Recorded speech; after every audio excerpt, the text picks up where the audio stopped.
तो इसके अंदर आप देखो जो ये पेट्रोल है, how it is being separate out, अलग अलग चीज़ों में सेपरेट होगा, like fuel oil, jet oil, petrol. अब इसमें डिस्टिलेशन का मीनिंग क्या था, बेसिकली कन्वर्ट करना लिक्विड को उसके वेपर स्टेट में। तो that is the meaning of distillation, कि the process of converting a liquid into vapour upon heating. ऐसे कोई भी चीज़ कन्वर्ट हीट, देखो लिक्विड के मॉलिक्यूल बहुत पास पास होते हैं, जैसे ही उन पास पास मॉलिक्यूल को आप हीट दोगे वो अलग अलग हो जाएंगे। तो हीट देने से क्या होगा, वो भाप में कन्वर्ट हो जाएगी, और जैसे उसको कूल करोगे, कूल करने में वापस किस में कन्वर्ट हो जाएगी, लिक्विड में। तो डिस्टिलेशन वो प्रोसेस है। और सिंपल डिस्टिलेशन में हमने क्या किया था, ऑर्गेनिक कंपाउंड को क्या कर दिया था, उनके बॉइलिंग पॉइंट के बेसिस पे सेपरेट आउट कर दिया था।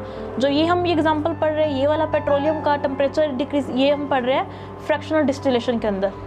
अब फ्रैक्शनल डिस्टिलेशन में क्या है, 2 लिक्विड है, और 2 लिक्विड किस में डिफर कर रहे हैं, उनके बॉइलिंग पॉइंट। और कम से कम कितना डिफरेंस होना चाहिए, 10 से लेके 20 पॉइंट्स का। यहाँ पे K फॉर केल्विन, 10 से लेके 20 केल्विन तक का क्या होना चाहिए, उनके अंदर टेम्परेचर होना चाहिए।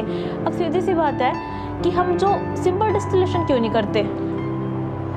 सिंपल डिस्टिलेशन में क्या होगा, वेपर्स बनेंगे बोथ लिक्विड के, वो इकट्ठे बन जाएंगे, क्योंकि 10-20 का टेम्परेचर बहुत ज़्यादा गैप नहीं है, समझ रहे हो। अब ये 2 ऑयल्स है, फ्यूल ऑयल है, जेट ऑयल है, तो ज़्यादा डिफरेंस थोड़ी ना है।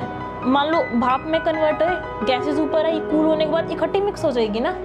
जिनमें थोड़ा ज़्यादा डिफरेंस होता है ना टेम्परेचर का, उनको हम सिंपल डिस्टिलेशन से कर लेते हैं, चलो वो सिंपल डिस्टिलेशन से होगी। बट अगर किसी के अंदर बहुत ज़्यादा डिफरेंस नहीं है, लाइक डिफरेंस कम से कम है 30 से 50 केल्विन का, तब तुम कर लेंगे सिंपल डिस्टिलेशन। भाई एक चीज़ होगी 30 डिग्री सेल्सियस पे, दूसरी चीज़ होगी 60 पे, दूसरी चीज़ होगी 80 पे, तो डिफरेंस है ना टेम्परेचर में। लेकिन एक का टेम्परेचर है मान लो 100 डिग्री सेल्सियस, एक का है 110, तो ज़्यादा डिफरेंस का है। एक का 100 है मान लो और एक का 150 है, तो डिफरेंस है भाई, उसको सिंपल डिस्टिलेशन कर लो, इकट्ठे वेपराइज नहीं होगी। बट इस केस में क्या होगी, लगभग इकट्ठे वेपराइज हो जाएगी। तो जिसके अंदर कम डिफरेंस होता है टेम्परेचर का, उस केस में हम क्या करेंगे, फ्रैक्शनल डिस्टिलेशन। क्या होगा इसके अंदर, जो डिस्टिलेट है उसको हम कहाँ कलेक्ट कर लेंगे, रिसीवर पे। लाइक ये फ्रैक्शनल डिस्टिलेशन की पूरी आपको ये फोटोग्राफ दिखा रखी है कि ये लिक्विड मिक्सचर आपने डाला। अब ये क्या था, फ्रैक्शन कंटेनिंग कॉलम, एक चीज़ होगी जो वेपराइज होगी, इसमें अलग अलग उसके अंदर आ जाएगा जहाँ से हम डाल रहे हैं। ये इसके अंदर रिसीवर मतलब जो रिसीव कर रहा है, एक चीज़ जो फटफट रिसीव हो जाएगी प्योर लिक्विड स्टेट में, यहाँ पर रिसीव हो जाएगा हमारे पास। लाइक हमने क्रूड मतलब जो हमें मिला था ऑयल, वो हमने डाला, हमने वो प्लेस किया इसके अंदर, लाइक ये क्रूड ऑयल हमने इसके अंदर डाला, और इसके अंदर क्या हो गया, अब जिस टेम्परेचर पे फ्यूल को निकलना था फ्यूल निकल गया, हल्के हाई टेम्परेचर पे जेट को फ्यूल को निकलना था वो निकल गया, पेट्रोल को जिस पर निकलना था वो निकल गया। अब रेजिड्यू बच गए बिटुमिन के, ये आपने पढ़ रखा है कार्बन की डिफरेंट फॉर्म, ये एंथ्रासाइड, बिटुमिन, ये डिफरेंट फॉर्म्स होती है कार्बन्स की, क्योंकि देखा जाए तो पेट्रोल भी तो कार्बन से मिलकर बना है। तो क्या हो जाएगा, ये जो विटामिन के जो इम्प्योर रेजिड्यूज है वो क्या हो जाएंगे, बैठ जाएंगे नीचे। आप देखो अब जो ये किस में होगी, आपको कॉलम दिखाई दे रहा है, इसके अंदर जैसे जैसे ऊपर उठेंगे, जिस वेक्टर का क्या होगा, ज़्यादा बॉइलिंग पॉइंट होगा। क्या होगा, ज़्यादा बॉइलिंग पॉइंट। तो क्या हो जाएगा, ज़्यादा बॉइलिंग पॉइंट वाला क्या होगा, सबसे पहले कंडेंस हो जाएगा। कंडेंस का मतलब क्या होता है, गैसेस टू लिक्विड स्टेट, कि जैसे टेम्परेचर कूल हुआ वापस ये लिक्विड स्टेट में तो जाएंगे, पहले तो उड़ गए सारे, अब अलग अलग जगह पे क्या हो जाएगी, कंडेंसेशन हो जाएगी, इनकी अलग अलग पॉइंट्स पे कंडेंसेशन हो जाएगी। अब ये क्या लेंगे, सबसे पहले तो ना क्या होता है, in doing so they release heat which is taken by the vapours of low boiling point. जब भी कोई कंपाउंड क्या आएगा, देखो लिक्विड से जब गैस में कन्वर्ट होना था, दो चीज़ें ध्यान से सुनना, जब भी कोई कंपाउंड किस में कन्वर्ट होता है, लिक्विड से गैस में कन्वर्ट होता है, तो किस में कन्वर्ट होता है, सबसे पहले जब भी कोई कंपाउंड लिक्विड से गैस में कन्वर्ट होता है तो वो हीट एब्जॉर्ब करता है। तो एक टाइप से हम बोल सकते हैं एंडोथर्मिक रिएक्शन होती है, हीट एब्जॉर्ब कर रहा है। लेकिन जब भी क्या होती है, कंडेंसेशन होती है, मतलब गैस से लिक्विड में कन्वर्ट होता है, तब वो हीट रिलीज करता है। कंडेंसेशन हो रही है ना उस वक्त, तो क्या होगा, जब वो वेपर्स किसके, जब कंडेंसेशन होगी तो क्या रिलीज करेंगे, हीट रिलीज करेंगे। और वो हीट कहाँ कौन ले लेगा, जिन वेपर्स का कम बॉइलिंग पॉइंट था। कम बॉइलिंग पॉइंट का मतलब क्या है, जिन्हें कम टेम्परेचर चाहिए था लिक्विड से गैस बनने के लिए। बॉइलिंग पॉइंट का मतलब होता है लिक्विड से गैस बनना, गैस से लिक्विड बनना नहीं। जहाँ भी वर्ड बॉइलिंग पॉइंट आ जाए उसका मतलब क्या है, वो मिनिमम टेम्परेचर जिस पे कोई भी कंपाउंड किस में कन्वर्ट हो जाएगा, लिक्विड से गैस में। तो क्या हो जाएगा, जो लेटर वाला किस में रह जाएगा, वेपर स्टेट में रह जाएगा। और वेपर कहाँ से निकल जाएंगे, डिस्टिलेशन फ्लास्क से। जो डिस्टिलेशन फ्लास्क था वहाँ से निकल ही गए वेपर। लाइक इसमें आप देख सकते हो ये पूरा डिस्टिलेशन फ्लास्क था, जिसका बॉइलिंग पॉइंट कम, वो क्या हो गया, बाहर निकल गया। क्योंकि जिसका बॉइलिंग पॉइंट हायर था भाप में कन्वर्ट हुआ, बाद में हुआ, बट कंडेंसेशन जल्दी हो गया।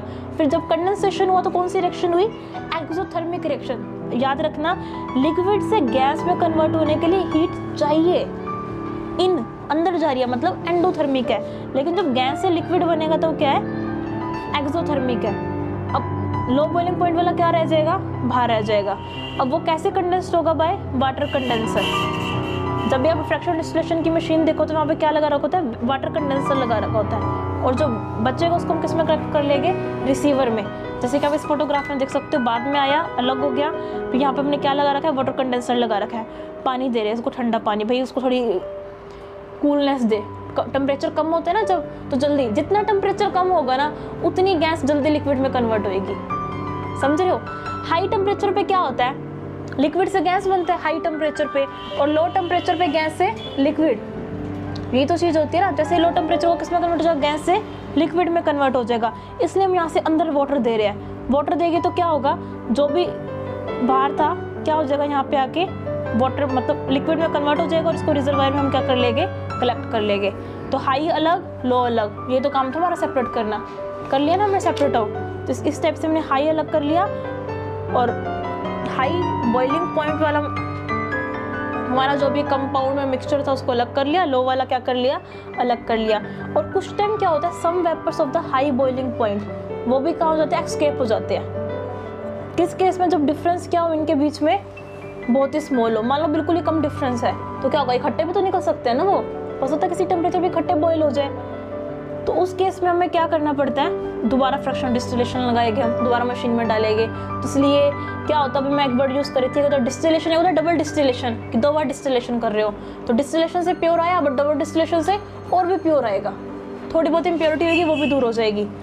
और लेबोरेटरी के अंदर हम क्या करते हैं, मिथाइल अल्कोहल। मिथाइल अल्कोहल का मतलब क्या होता है, मिथेनॉल, जिसका टेम्परेचर है 338। और एसीटोन, कौन था एसीटोन, प्रोपेनॉन। इनको हम कैसे सेपरेट करते हैं, फ्रैक्शनल डिस्टिलेशन से ही करते हैं। अलग अलग फ्रैक्शन पे वो क्या हो जाएगा, अलग हो जाएगा। अब इसमें बॉइलिंग पॉइंट कम किसका देखो तो बहुत ही कम गैप है इनमें, बहुत ही कम गैप है ना, देख ही रहे हो आप, सिर्फ 9 केल्विन का ही गैप है। ठीक है, तो जिसका बॉइलिंग पॉइंट कम है वो बाहर आ जाएगा, एसीटोन का कम है वो हो जाएगा। इसको हम ऐसे क्या कर सकते हैं, सेपरेट आउट कर सकते हैं by the help of fractional distillation. Same case for petroleum, अलग अलग हम फ्यूल सेपरेट आउट कर लेते हैं, फ्यूल का ऑयल, इसका ऑयल, इसका